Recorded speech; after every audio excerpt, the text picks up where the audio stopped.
Halo football lovers, kembali lagi di Starting 11 News. Seperti biasa, kami akan terus menyajikan informasi seputar dunia sepak bola spesial untuk Anda. Pelatih Liverpool Jurgen Klopp membantah Thiago Alcantara akan melewatkan sisa musim ini karena cedera. Mantan pemain Bayern Munchen tersebut tak terlibat pertandingan bersama Liverpool sejak 30 Desember 2021. Sehingga muncul spekulasi bahwa Alcantara akan absen di sisa musim ini. Klopp menjelaskan, Alcantara mengalami masalah di sekitar pinggulnya. Ia membutuhkan waktu penyembuhan. Alcantara memang tak berlatih namun diharapkan segera menjalani rehabilitasi hari ini dan itu bukan berarti akan absen sampai akhir musim. Spekulasi masa depan Paul Pogba memasuki babak baru. Gelandang Manchester United itu digosipkan tidak jadi pindah ke Real Madrid di musim panas nanti. Menurut laporan, Real Madrid awalnya tertarik merekrut Pogba, namun mereka mundur perlahan dari perburuan sang gelandang. Ini disebabkan Pogba menuntut gaji yang kelewat besar. Belum lagi sang agen meminta komisi yang tidak masuk akal. Pogba kemungkinan besar akan mudik ke Prancis. Ia akan membela PSG di musim panas nanti. PSG dilaporkan siap berkompromi untuk gaji Pogba. Setelah mendatangkan Philippe Coutinho dari Barcelona, Aston Villa dikabarkan sedang dalam negosiasi lanjutan untuk mendapatkan Lucas Digne dari Everton. Bek kiri tersebut sebelumnya disebutkan tidak betah bersama dengan The Toffees dan ingin bergabung dengan skuad yang dipimpin oleh Steven Gerrard. Hadirnya Digne ini menjadi kabar baik bagi Villa karena mereka bakal mengalahkan pesaing dari Liga Premier Inggris seperti Chelsea, Newcastle, dan West Ham untuk mendatangkan pemain asal Prancis tersebut. Menurut kabar yang dilansir di Athletic, Tanguy Ndombele kemungkinan akan meninggalkan Tottenham di bursa transfer Januari ini. Meski Ndombele menegaskan masih betah berada di Spurs dan bertekad untuk memperjuangkan tempatnya dalam tim besutan Antonio Conte. Meski telah berniat untuk melepas Ndombele di bursa transfer musim dingin ini, keinginan The Lily Whites nampaknya akan terhalang dengan harganya dan juga besaran gaji yang diterimanya tergolong tinggi, mencapai 200.000 pounds atau sekitar 3,8 miliar rupiah per pekan dan masih memiliki 3,5 tahun dalam kontraknya.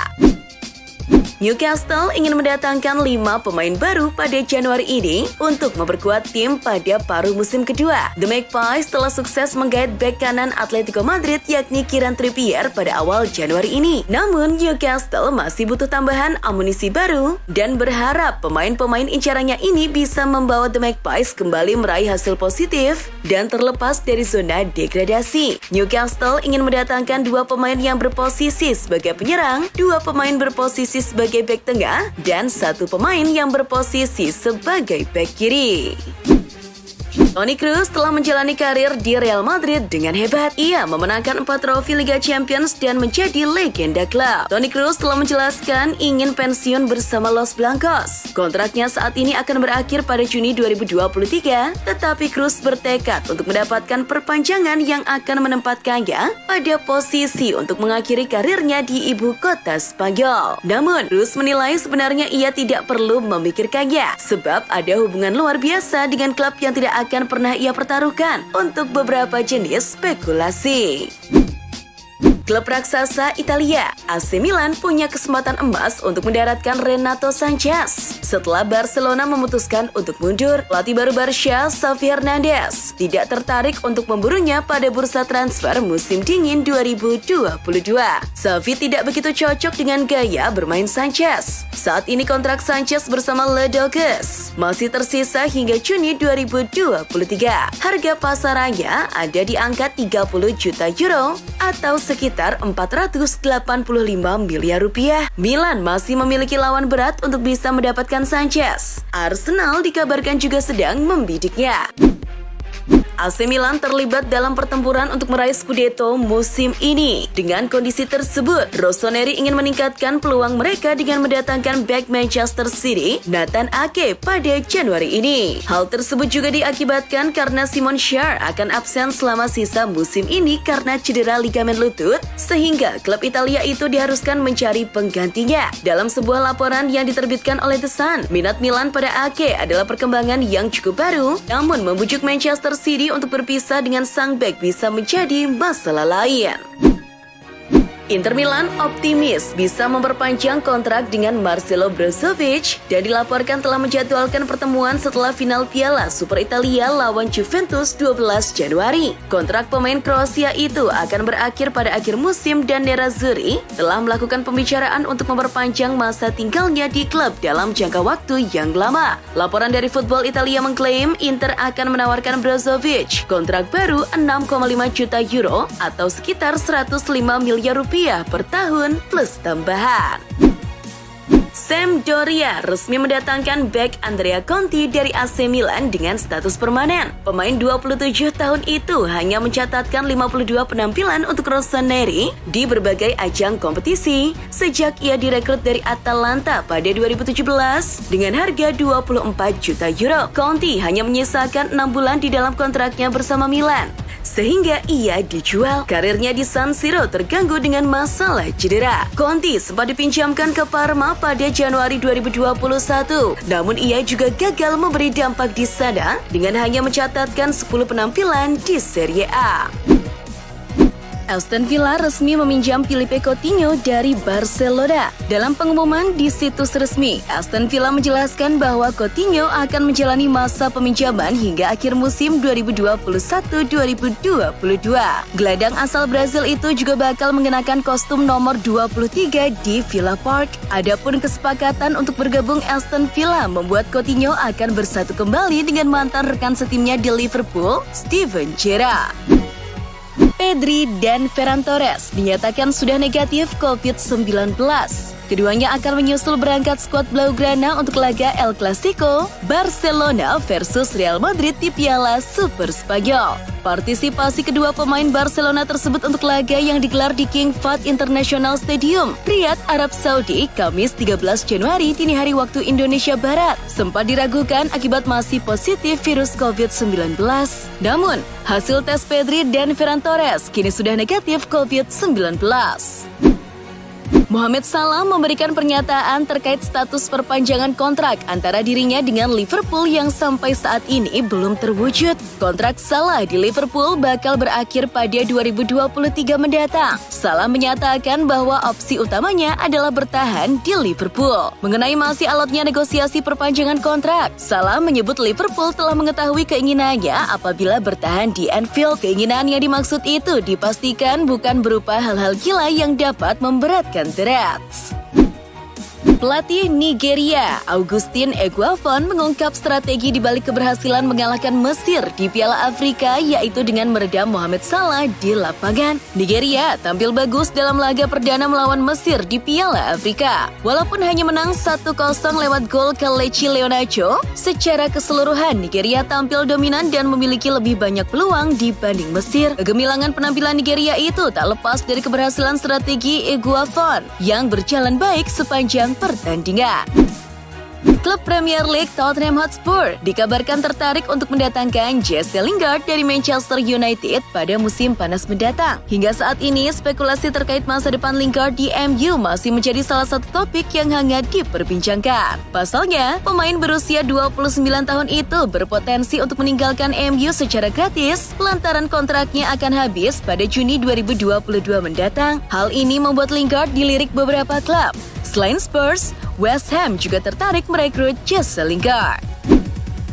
Jerzy Dudek, mantan kiper Liverpool dan Real Madrid, membongkar aib Messi selama masih di Barcelona. Dudek menuliskannya dalam buku autobiografinya berjudul Jerzy Dudek, A Big Hole in Our Goal. Kala itu ketika Dudek masih membela Madrid, klub ibu kota Spanyol itu pernah dibantai dengan skor 0-5 oleh Barcelona di Camp Nou pada 29 November 2010. Di laga itu juga, Dudek kaget melihat Messi yang mengamuk dan melontarkan kata-kata kasar kepada para pemain Los Blancos. Lebih lanjut, Dudek mengatakan bila Messi saat di Barcelona sangat provokatif, sama seperti sang pelatihnya kala itu yakni Pep Guardiola. Penyerang Borussia Dortmund Erling Haaland dikabarkan akan segera memutuskan masa depannya. Manchester City dikabarkan jadi klub terdepan untuk mendapatkan tanda tangan Haaland. Dikutip dari Sky Sport Rabu 12 Januari, Haaland akan bertemu dengan pihak Dortmund dalam 2 pekan ke depan karena klausul rilis sebesar 64 juta pounds atau sekitar 1,2 triliun rupiah dari pemain tersebut akan aktif pada musim panas nanti. Agen dari Haaland, Mino Raiola, mengatakan pada bulan lalu jika kliennya memiliki kesempatan besar untuk meninggalkan Dortmund dan menilai City merupakan pelabuhan yang tepat untuk mantan penyerang dari RB Salzburg tersebut. Merasa tak betah di MU karena strategi pelatih Ralf Rangnick, Cristiano Ronaldo dikabarkan resmi akan gabung Barcelona pada musim panas 2022.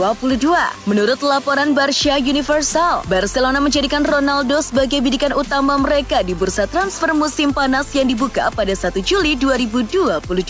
Agen yang bekerja untuk CR7, Jorge Mendes, dikabarkan bersedia melakukan pembicaraan dengan Presiden Barcelona, Joan Laporta. Pembicaraan itu ditengarai sebagai negosiasi untuk mendatangkan Ronaldo ke Camp Nou.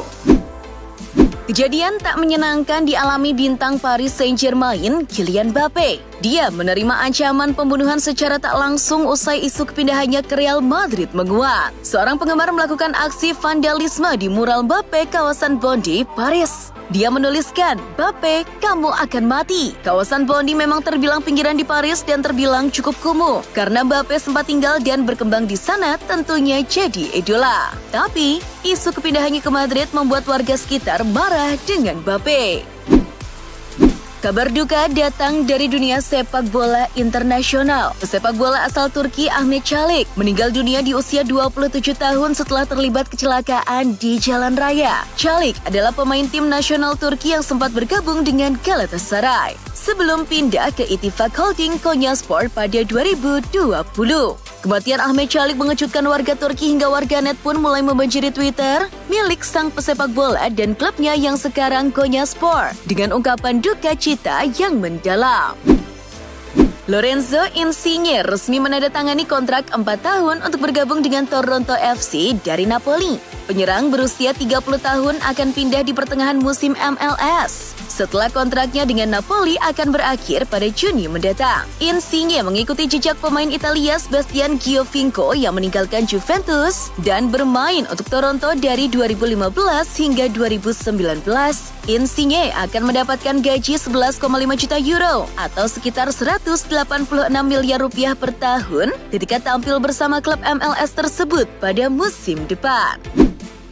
Kazuyoshi Miura membuktikan usia hanyalah angka. Pemain yang akrab disapa King Kazu itu seolah menolak layu. Menjelang ulang tahunnya yang ke-55 pada 26 Februari 2022, Kazuyoshi Miura menandatangani kesepakatan baru dengan Suzuka Point Gators, klub yang bermain di kasta keempat Liga Jepang. King Kazu menuju Suzuka Point Gators dengan kesepakatan pinjaman selama 1 musim dari Yokohama FC.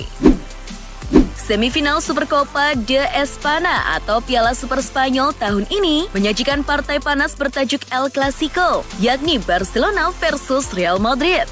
Pertandingan ini akan dihelat di Stadion King Fahd, Arab Saudi pada Kamis 13 Januari, dini hari waktu Indonesia Barat. Blaugrana tampil di Piala Super Spanyol tahun ini dengan menyandang status juara bertahan Copa del Rey. Di sisi lain, Madrid mendapatkan tiket Piala Super Spanyol setelah menjadi runner-up kasta teratas Liga Spanyol, La Liga, musim lalu. Menilik tren performa dan kondisi skuad, Real Madrid asuhan Carlo Ancelotti lebih diunggulkan daripada Barcelona untuk melangkah ke babak final. Juventus tak dijagokan saat bertemu pendongkel mereka dari tahta Serie A musim lalu, Inter Milan di ajang Supercoppa Italiana di Giuseppe Meazza, Milan, Kamis 13 Januari dini hari waktu Indonesia Barat. Performa tim Nyonya Tua memang belum terlalu bagus sehingga kali ini jadi underdog. 5 laga terakhir di Serie A, mereka hanya bisa meraup 3 kali menang dan 2 kali seri. Sementara di kubu sebelah, Inter melaju kencang. Mereka menyapu bersih kemenangan di 8 laga terakhir Serie A. Oleh sebab itu, Inter diprediksi bakal memenangkan pertandingan atas Juventus meski dengan skor tipis. Dan itulah informasi seputar dunia sepak bola spesial dari Starting Eleven. Buat kamu yang gak mau ketinggalan berita terupdate dan terbaru seputar dunia sepak bola, jangan lupa untuk like, share, dan subscribe. See ya!